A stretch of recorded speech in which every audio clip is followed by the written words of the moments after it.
ज्यादातर जब हम कला और चित्रकारी जैसे विषयों की बात करते हैं तब गणित और विज्ञान को उनसे अलग ही रखते हैं। आज हम ना सिर्फ एक कलाकृति बनाएंगे बल्कि उसके माध्यम से गणित और भूमिति के कॉन्सेप्ट्स जो उसमें छिपे हैं उन्हें समझने की कोशिश भी करेंगे। सबसे पहले आप एक पेपर टेप, कुछ कलर्स, सिजर और ड्रॉ करने के लिए कुछ कागज ले आइए।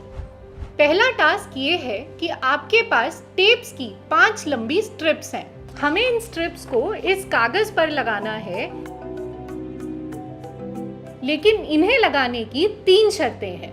पहली, हर टेप कागज की कोई भी 2 साइड्स को आपस में जोड़ दे। 2 साइड्स को सिर्फ एक बार ही टेप से जोड़ सकते हैं।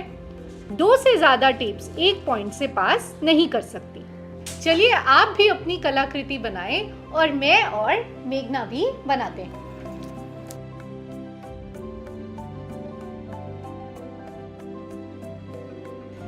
मैंने हर टेप से 2 साइड्स को जोड़ा, सेम साइड्स के कॉम्बिनेशन को रिपीट भी नहीं किया और हर पॉइंट से सिर्फ 2 टेप्स ही पास हो रही हैं। अभी हम मेघना का आर्ट देखते हैं। मेघना की भी सभी शर्तें मैच हो रही हैं।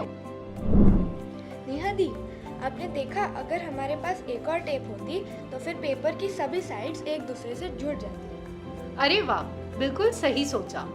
अगर पहली साइड देखें तो उसे हम बाकी 3 साइड्स के साथ 3 टेप से कनेक्ट कर सकते हैं। अगर दूसरी साइड को देखें तो वो पहली साइड से ऑलरेडी जुड़ी हुई है और बाकी 2 से जोड़ने के लिए हम 2 टेप्स लगा देंगे।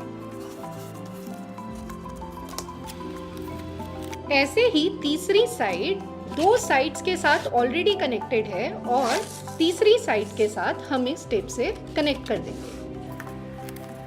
और चौथी साइड तीनों साइड से खुद ब खुद कनेक्ट हो चुकी है, तो 3 + 2 + 1 यानी 6 टेप से हम सभी साइड्स को आपस में कनेक्ट कर सकते हैं। अब तुम्हारे लिए और आपके लिए भी सोचने का सवाल ये है, इस पेपर में अगर हम कुछ ऐसा ट्रायंगल काट लें तो अब कागज की 5 साइड्स हो गई हैं। अब सवाल ये है कि इस कागज की हर साइड को बाकी साइड से कनेक्ट करने के लिए आपको कितनी टेप चाहिए। अब अपनी कलाकृति पर वापस आते हैं। जब हमने इसमें टेप्स लगाई तो वो अलग भागों में बंट गया। इन भागों में हम अलग अलग रंग भर लेते हैं। आप इसमें सुंदर डिजाइन भी बना सकते हैं जैसे कि मेघना ने बनाया है। और ये भी सोच सकते हैं, अगर इन भागों में ऐसे रंग भरना हो कि साथ पड़े हुए भाग का रंग सेम ना हो, मतलब जैसे यहाँ पर्पल है तो यहाँ पर्पल नहीं होगा लेकिन यहाँ पर्पल आ सकता है, तो कम से कम कितने रंग चाहिए होंगे। रंग भरने के बाद हम इन टेप्स को ध्यान से हटा देंगे। हम देख सकते हैं टेप्स को हटाने के बाद हमें सीधी लाइन से बने कुछ 2D आकार मिले हैं। इन लाइंस को हम मार्कर से हाईलाइट कर लें। इन्हें हम पॉलीगन्स कहते हैं। पॉलीगन्स ऐसे आकार हैं जो सीधी रेखा से बनते हैं, पर शर्त ये है कि जहां से शुरू किया वहां पे आपको एक चेन बनाते हुए वापस आना पड़ेगा। एक पॉलीगन के आकार को हम उसमें कितनी साइड्स हैं उससे डिफाइन कर सकते हैं। 3 साइड्स वाली को त्रिकोण कहते हैं, 4 वाले को चौकोन कहते हैं और 5 वाले को पंचकोण कहते हैं। इसी तरह 6 वाले को षटकोण और ऐसे ये सिलसिला चलता रहता है। मेरे आर्ट में तो पंचकोण, त्रिकोण और चौकोन है।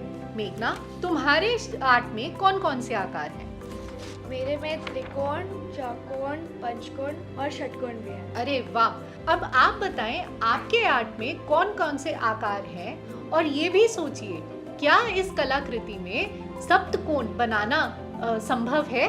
अगर हाँ, तो ये भी सोचिए कि सबसे ज्यादा साइड्स वाला कौन सा पॉलीगन इन 5 टेप्स और इन 3 कंडीशन से हम इस कलाकृति में बना सकते हैं। अब इसमें पॉलीगन्स को फिर से देखते हैं। ये जो अलग अलग पॉलीगन्स हमारे आर्ट में बने हैं, उनके साइड्स के बीच में जो एंगल्स हैं, क्या उनमें कोई समानता है?